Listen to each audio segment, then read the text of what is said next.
आज बिरसा मुंडार जन्मदिन। रांचीते बिरसा मुंडा मिউজিয়ামের उद्बोधन করছেন नरेंद्र मोदी। सरासरि नजर राखबो সেই दिके। भगवान बिरसा मुंडा का उलगुलान जीत हार के तात्कालिक फैसलों तक सीमित इतिहास का सामान्य संग्राम नहीं था। उलगुलान आने वाले सैकड़ों वर्षों को प्रेरणा देने वाली घटना थी। भगवान बिरसा ने समाज के लिए जीवन दिया, अपनी संस्कृति, अपने देश के लिए अपने प्राणों का परित्याग किया। इसलिए वो आज भी हमारी आस्था में, हमारी भावना में, हमारे भगवान के रूप में उपस्थित है।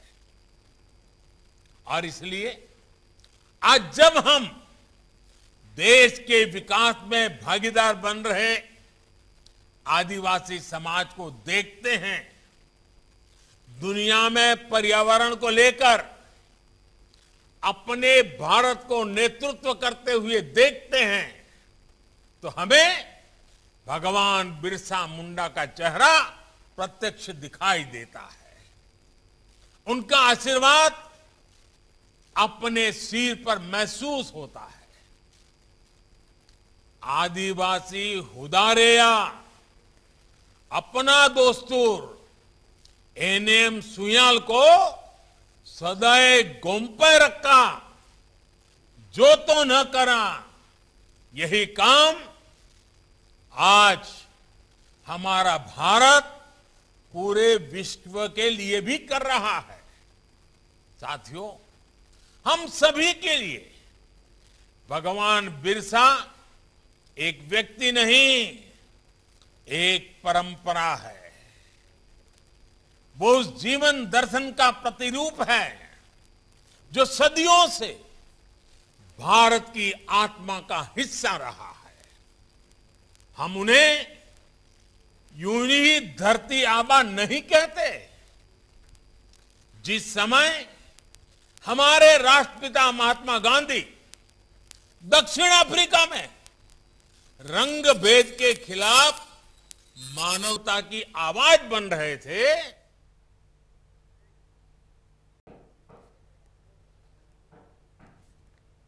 इन महान आत्माओं के इस योगदान को भुलाया नहीं जा सकता। इनकी गौरव गाथाएं, इनका इतिहास हमारे भारत को नया भारत बनाने की ऊर्जा देगा। इसलिए देश ने अपने युवाओं से, इतिहासकारों से इन विभूतियों से जुड़े आजादी के इतिहास को फिर एक बार लिखने का आह्वान किया है। नौजवानों को आगे आने के लिए आग्रह किया है। आजादी के अमृत काल में इसे लेकर लेखन अभियान चलाया जा रहा है। मैं झारखंड के युवाओं से, विशेषकर आदिवासी नौजवानों से भी अनुरोध करूंगा, आप धरती से जुड़े हैं। आप न केवल इस मिट्टी के इतिहास को पढ़ते हैं, बल्कि देखते, सुनते और इसे जीते भी आए हैं। इसलिए देश के इस संकल्प की जिम्मेदारी आप भी अपने हाथों में लीजिए।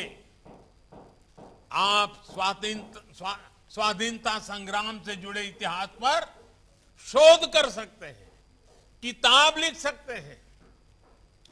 आदिवासी कला संस्कृति को देश के जन जन तक पहुंचाने के लिए नए इनोवेटिव तरीके के भी खोज कर सकते हैं।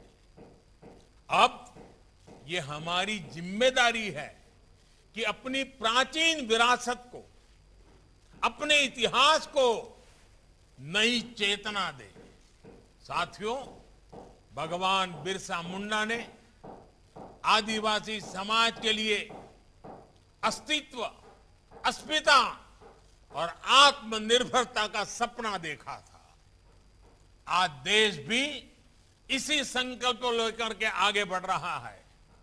हमें ये याद रखना होगा कि पेड़ चाहे जितना भी विशाल हो, लेकिन वो तभी सीना ताने खड़ा रह सकता है जब वो जड़ से मजबूत हो।